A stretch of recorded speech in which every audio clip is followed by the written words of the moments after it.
The family of Marianne Orlando and all the friends here today, we want to say welcome. I know that Marianne would be utterly pleased to see all of these beautiful faces around this room. So, lest you don't know me, my name is Mary Jo Bona. I am one of my Aunt Marianne's nieces. The other nieces are here today, my sister Carmen Bona, my wife Judy Fenninger, and the nephew Mark, whom I will reintroduce when he appears.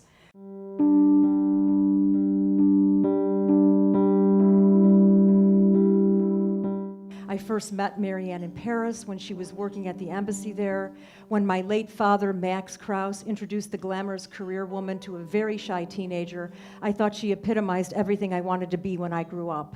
I love listening to her stories from her Peace Corps days, and in later years, loved tagging along when she, Pat, and my dad would go on their explorations of three-star restaurants in France, which always entailed interesting and lively conversation. Are you remembering this, Pat?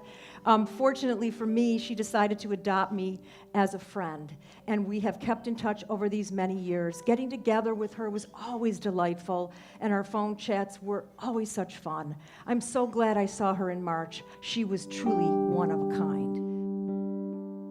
In a lucky, life-changing break, I was hired by Sarge to be his speechwriter, which meant I had plenty of visits with Marianne, waiting in the office to get a few minutes with Sarge. Happily so, she was always gracious despite all the pressures that kept coming in as funds for the war on poverty were decreasing, while those for the Vietnam War were increasing. It was just a while back that I ran into Marianne at a Whole Foods store. Her thoughts, see this food issue, typically were other-centered, not self-centered, reminding me to send a birthday card to Charlie Peters, one of her longtime friends from the Peace Corps days. And so he raises a glass, not of wine, but of water, to Marianne Orlando, yours, Coleman McCarthy. We at the National Bonsai Foundation mourn the passing of Marianne Orlando. We received many responses to her unexpected death, and here are some of those that were sent from members of the MBF Board of Directors. The first, Marianne was the most elegant of women. With talent, charm, and ferocious drive, she fought for NBF and accomplished much. She was admired for her fortitude. The second, I deeply regret the loss of Marianne. We are all the better for having known her. And then finally, I am so sorry to hear of Marianne's passing. We worked closely together on my earliest donations to the museum, and she facilitated introducing me to the greats of bonsai, including John Naka and, I believe, Yuji Yoshimura, in lovely receptions and dinners. We are grateful to her for her stellar contributions to the art of bonsai, and we know for certain that her spirit will live on in the National Bonsai and Penjing Museum. When I first arrived at Sergeant Shriver's door as his special assistant in 1967, I met the beautiful Marianne Orlando, who guarded the entry to Mr. Shriver's office with great loyalty and determination. Once you were befriended by Marianne, everything else was downhill from then on, and I enjoyed my 18 months working with Sarge as his special assistant tremendously. She is smiling on us from above and may be arguing with Sarge over his latest schedule. Best wishes, Donald Dell. Dear friends of Marianne, many things came together to create the wonder of Peace Corps. The president who created it, the man he chose to lead it, the people who came to form an organization like no other, the young people who responded to its call, and a young woman who was the spark and sustenance behind everything, Marianne Orlando. Like the extraordinary work she did in helping with President Kennedy's funeral, all behind the scenes, like the support she gave to staff and volunteers who sat outside Sarge's office waiting to talk to him about problems, like her unflappable calm when the chaos outside of Sarge's office had even a psychiatrist worried, and on a more personal note, when she was helping our ambassador to Paris, Sarge, and when he invited us to spend the last week on our honeymoon in Paris, how could we refuse? One of the best parts of our experience was when Marianne took us out on the town. You may not have known what a fun-loving girl she was. Anne and I would like to join you in a toast to our Peace Corps star, who is now a star in the heavens, preparing a special place there for all who fell in love with Peace Corps and hope to join her there. We met exactly 49 years ago last month in Paris, so it is appropriate that I write these lines from France. Sarge brought 4 people with him to get him launched on one of the most memorable tours any American ambassador has ever had in France. But Mary Ann was the one who knew the Shrivers the best. Indeed, the entire Kennedy family going back to Father Joseph Kennedy, and she was our reference point and guide. I was a junior officer just starting in my career, but I was informed and impressed by her quiet intelligence, her grace, her ability subtly to manage not only a State Department bureaucracy that was new to her, but a very boisterous young Shriver family. I'm sad, devastated by Mary Ann's death. More than she ever knew, she was a big part of my evolution as a social worker and public office holder. She and Sarge were, to me, inseparable. This very best of the new American century. Mary Ann was both tough and always right. She and Sarge were the dream team of the Peace Corps, Vista, and the 60s and 70s. I rarely saw her in recent years, but she was always a part of me. God bless Mary Ann Orlando. The Mary Ann I knew when we worked together at the Peace Corps was a gifted gatekeeper, tough but fair, as she made sure that Sarge heard from his subordinates everything that would help him do a better job, and as little as possible of self-promoting attempts to impress or curry favor with the boss. But I also knew another Mary Ann, the kind friend who took in my wife in our early days in Washington when we did not yet have a home and I was away visiting projects overseas. She and Beth became lifelong pals. And when my son was born in 1963, she became his unofficial godmother. There's a lovely photograph of her holding a week-old Chris. I wish you could see the tender look on her face, and you would never doubt there was another side to that tough Mary Ann we saw in the office. Through all the subsequent years, she and her friend Pat Woodward shared Thanksgiving and Christmas with us, our son, his wife, and our grandchildren. Mary Ann was part of our family and always will be. I first met Mary Ann in 1963. 1 year after I moved to Washington from California. Angie Novello, I'm sure many people know that name, Bobby Kennedy's closest confidant, introduced us and we hit it off immediately. We were about the same age, and by 1964 we became each other's best friends and have remained that to this day, mainly because we shared the same interests in tastes in people, food, travel, culture, politics, everything. For instance, we often bought the same clothes or shoes, forcing us to have to check with each other if we were going somewhere together. At restaurants, we would inevitably order the same thing. She had 3 sisters and always referred to me as her 4th. I only had a brother, so she was my sister. Because of our demeanor in public, strangers would often ask if we were sisters. Also, we fought all the time, as sisters tend to do. I miss her terribly. It will be very difficult to face life without her. Au revoir, my dear friend, my sister, Pat. So it's really quite wonderful that Pat referred to Angie, because there were these, extraordinarily capable 3 women, Angelique, who worked for Ted, and Angie Novella, who worked for RFK, and Mary Ann.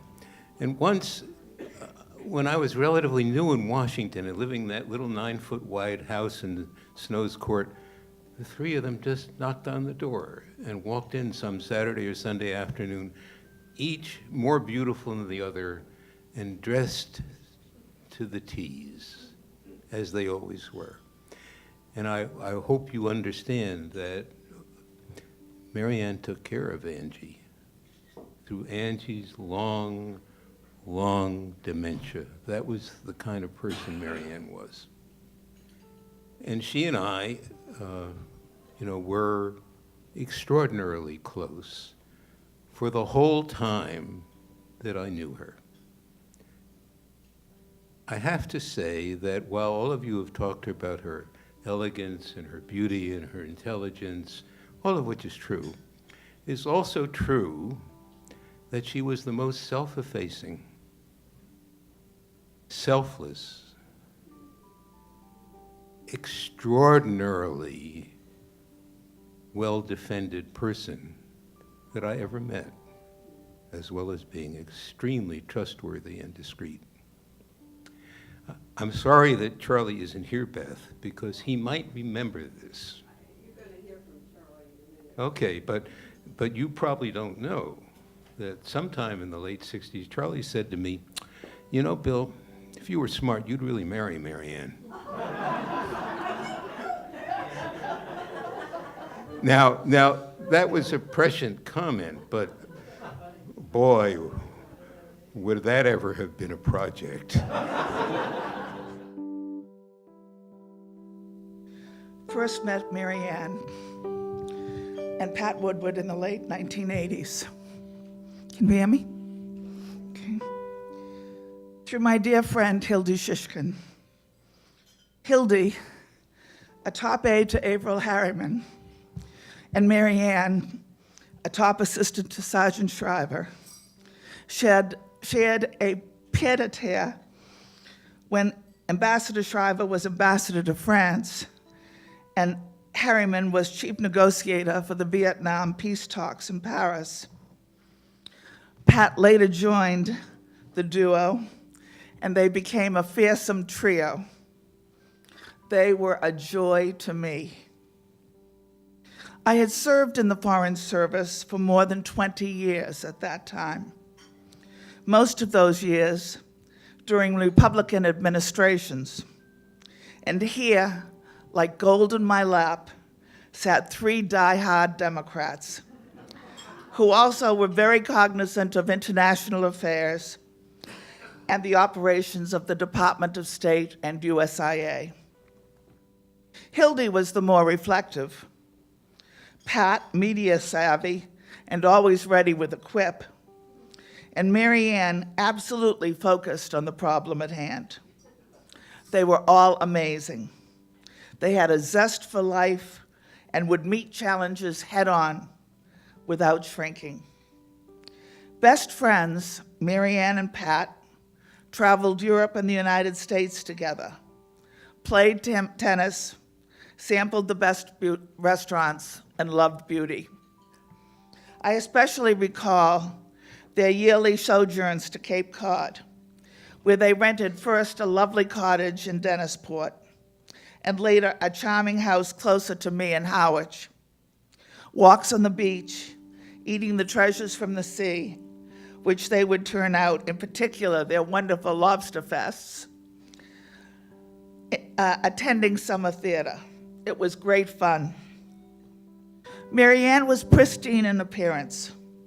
Pat, a shade more sporty. Not spotty. Not spotty, sporty.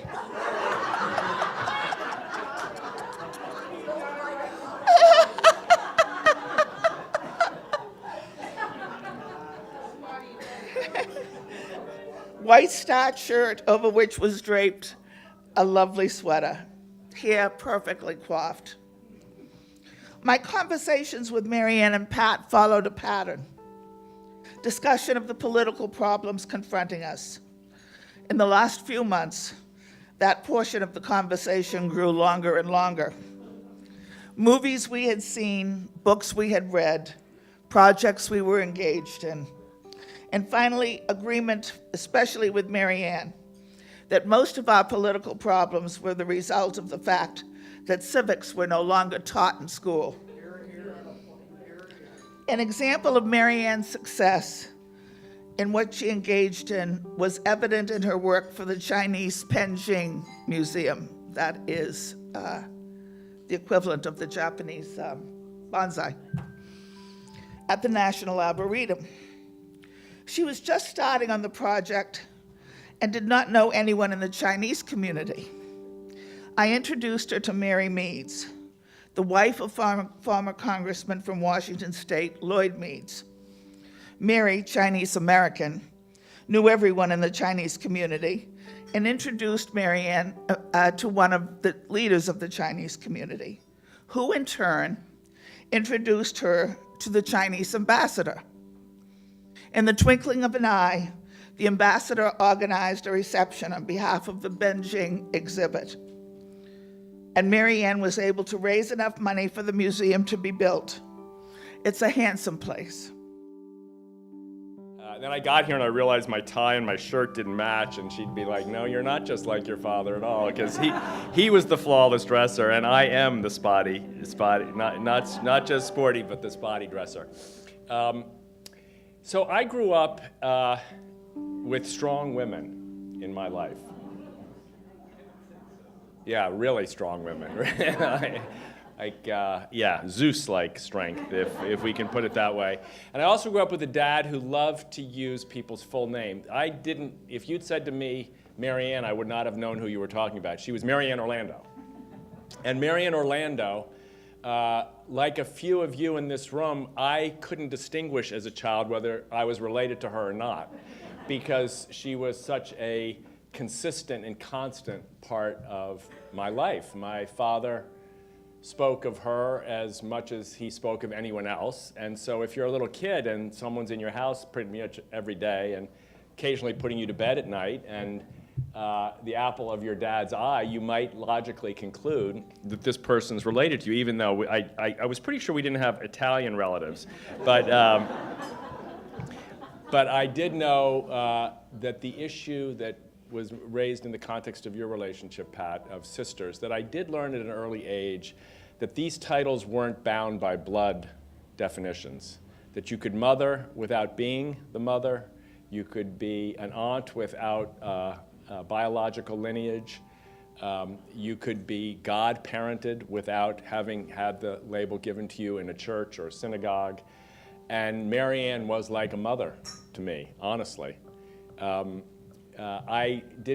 It was only later that I realized that she actually had a job. And on a single day, one of Eunice's long line of revolving assistants, Ayla's here, who was not one of the revolvers, she survived. One of the long line of revolving assistants was calling Roosevelt Greer of the Los Angeles Rams to remind him he was due at Camp Shriver that day, shipping the dog Peter Lawford had left at Timberlawn back to California, wrapping presents for the Shriver children to take to a friend's birthday party, driving Rose Kennedy to the White House for a Rose Garden ceremony, and soothing Ethel the laundress because a black snake had brushed up against her while she was doing the ironing in the basement. That's the house in which Mary Ann created the Peace Corps. The level of energy required, some would say chaos. I guess Dr. English was saying maybe it was chaos from a psychiatrist's point of view. But the level of energy and toughness and perseverance, the level of raw determination to be managing so much under such an extraordinary amount of pressure. But the pressure was brought by the desire. This biographer who sent me this selection was in my office saying she was trying to find more information about the Chicago days and my dad and mom and what they were doing during the 50s and so on. And I said, "Have you talked to Mary Ann?" And she said, "Well, no, Mary Ann has declined to speak with me because she doesn't want to, she's not for the public." And so I called Mary Ann and I said, "Mary Ann, this biographer is here, Eileen McNamara. Would you be willing to speak to her?" She says, "Well, I've never in my life spoken to anyone about your family." I said, "Well, this is an authorized biography and we're trying to support this woman." She said, well, if you tell me to, I will, but my number one value has always been loyalty. This was a woman who was loyal to the day she died, to her friends, to her family, to her country, to the missions she embraced, to peace. I mean, what a time we are in today. And where are the Mary Ann Orlandos? Where are the men and women who will go to work in the government, who will give themselves to these causes and missions, not out of personal egotistical aggrandizement, not out of ideological hatred or vitriol, but simply out of an embrace of the ideals of the country and a willingness to give themselves fully and completely? I had the pleasure and privilege of meeting Mary Ann about 8 years ago or so, introduced by Bill, and quickly discovered that, you know, she was a full partner in that amazing group of talented young people that Shriver pulled together, including Bill, to create, you know, this lasting legacy of not just programs that still survive, but values, examples of public service, and methods, strategies that we still try to use, and that we think we discover something new and interesting, and we find that they were there already 40, 50 years ago. Mary Ann wanted it to be a luncheon out of joy, not sorrow. So I hope that we can remember that as we spend the last moments together today, that she did not want it to be a mournful, sad, lugubrious day, but in fact a joyful, uplifting day. And I think the speeches that we heard here today very much proved that. Thank you so much.